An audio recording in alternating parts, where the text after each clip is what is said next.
بسم اللہ الرحمن الرحیم۔ آپ کی خدمت میں احکام وضو کا پارٹ نمبر 1 پہلے ہم نے بیان کیا تھا، جس میں وضو کے بارے میں بیان کیا گیا تھا کہ باطل کرنے والی چیزیں کون سی ہیں اور وضو کے صحیح ہونے کی شرائط کیا ہیں، کن جگہوں پر وضو کیا جاتا ہے۔ یہ تمام سوالوں کے جواب اس میں دیے گئے تھے اور اس کا لنک اس ڈسکرپشن میں ہم نے ڈال دیا ہے۔ آج کی ویڈیو جو ہے احکام وضو جبیرہ ہے۔ وضو جبیرہ کسے کہا جاتا ہے؟ جبیرہ کے لغت میں معنی کیا ہے؟ جبیرہ کون سی زبان میں استعمال کیا جاتا ہے؟ اور اگر ہمارے سر پر چوٹ لگ جائے تو سر کا مسح کس طرح کیا جائے گا؟ اگر یہ ہاتھ ٹوٹ جائے تو وضو کس طرح کیا جائے گا؟ اگر ہاتھ پر چوٹ لگ جائے، زخم ہو، تو ہم وضو کس طرح کریں گے؟ اور اگر پیر پر زخم لگا ہو، پٹی بندھی ہو، تو پیر کا مسح کس طرح کیا جائے گا؟ یہ پارٹ نمبر 2 وضو جبیرہ کا آپ کی خدمت میں پیش کیا جا رہا ہے اور تمام سوالوں کے جواب آپ کی خدمت میں انشاءاللہ بیان کیے جائیں گے۔ اگر آپ نے ہمارے چینل کو سبسکرائب نہیں کیا تو ضرور سبسکرائب کر لیں اور بیل آئیکن گھنٹی کا بٹن ضرور دبائیے گا۔ تو ہم دیکھ رہے ہیں ویورز بہت کم ہیں۔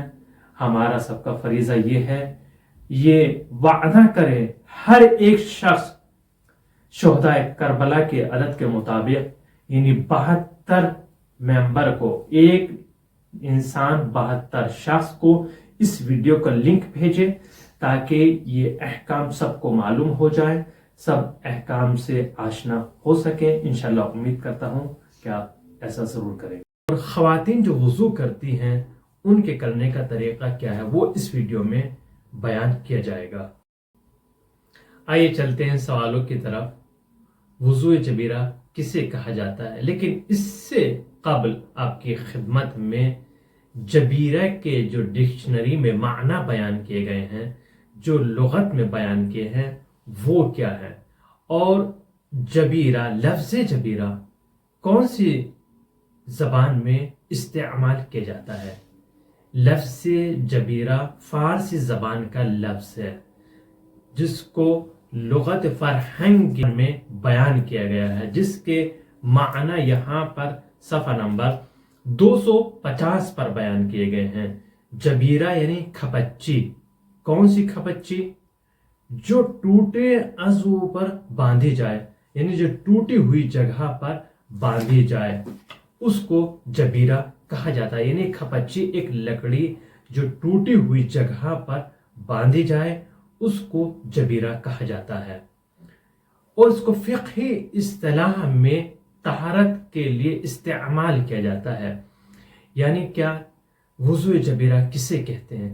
یعنی یہ کہ فقہی اصطلاح میں اس طرح اس کا استعمال کیا جاتا ہے کہ جب انسان کا ہاتھ زخمی ہو جائے، ٹوٹ جائے یا پھوڑا ہو تو اس جگہ پر یا پلاسٹر کیا جائے یا زخم پر مرہم لگایا جائے یا دوا لگائی جائے۔